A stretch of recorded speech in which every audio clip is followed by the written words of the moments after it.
मनमोहन जी गंभीर बीमार हुए।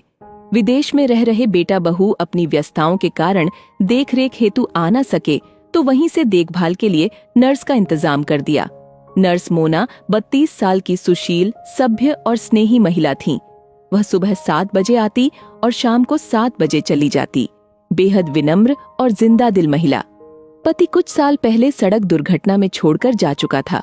घर में केवल बुजुर्ग, सास ससुर और एक 10 साल की बेटी थी। मनमोहन जी मोना के मृदु व्यवहार के कायल हो गए। ऐसा लगता था मानो क्रोध पर विजय पाई हो उसने। मोना की स्नेह भरी देखभाल और दवाइयों के असर से मनमोहन जी की तबीयत में सुधार होने लगा था। बेटा प्रतिदिन शाम को वीडियो कॉल कर उनका हालचाल जान अपने उत्तरदायित्व की इतिश्री कर लेता था। जैसे जैसे मनमोहन जी की तन की तबीयत सुधार में आ रही थी, मन की तबीयत उदास होती जा रही थी। वजह थी स्वस्थ हो जाने के पश्चात उसी अकेलेपन को झेलना। पिछले 1 महीने से मोना ऐसे हिलमिल गई थी जैसे उनकी अपनी ही बेटी हो। इतवार के दिन वह अपनी बेटी साध्वी को भी साथ ले आती थी। उसकी प्यारी प्यारी भोली बातों से रविवार बड़ा सुकून भरा कटता था।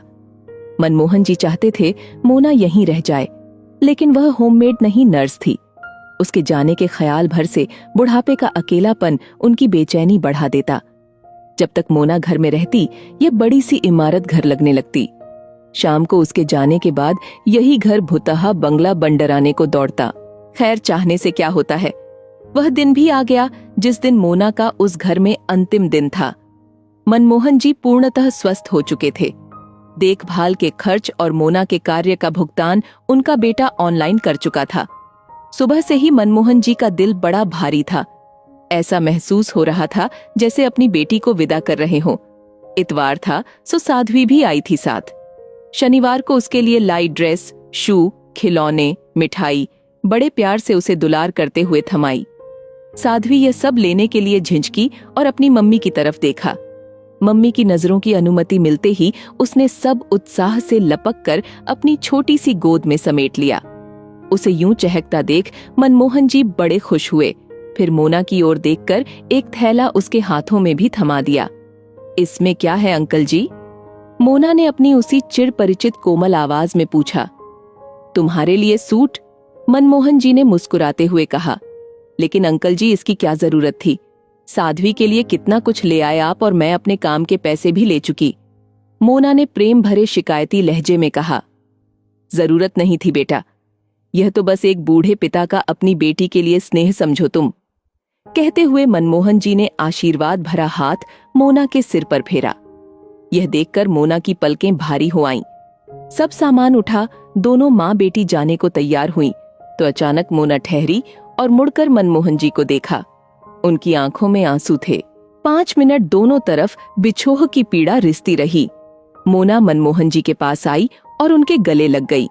यह देख साध्वी भी खुद को रोक न सकी और दौड़कर उन दोनों को अपने नन्हे आगोश में लपेट लिया। यह शायद संसार का सर्वोत्तम सुंदर दृश्य था।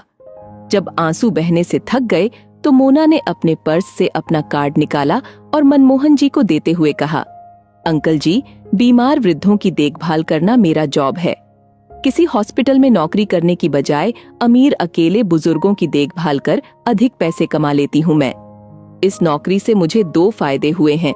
एक तो पति के जाने के बाद मजबूत आर्थिक संबल मिला, और दूसरा आप जैसे बड़ों का भर भर आशीर्वाद और प्रेम।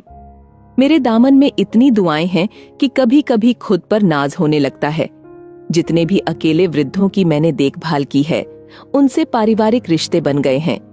सभी सुबह अपने अपने जरूरी काम निपटाकर मेरे घर आ जाते हैं और आपस में खूब हंसी मजाक बातें करके पूरा दिन बिताकर शाम को खाना खाकर जाते हैं।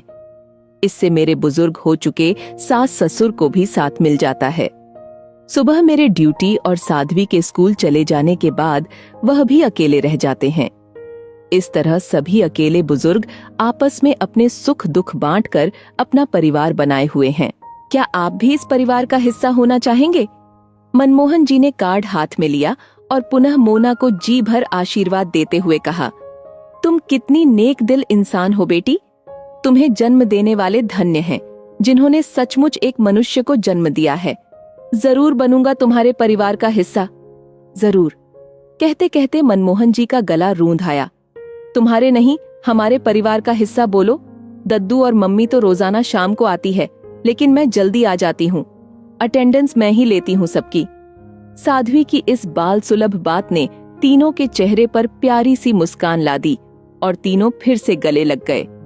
ये सचमुच संसार का सबसे सुंदर पल था।